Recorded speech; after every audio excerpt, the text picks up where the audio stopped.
para do nada, esses liquidificadores param do nada.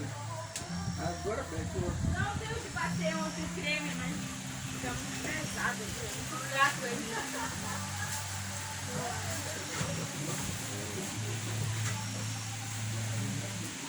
Putz.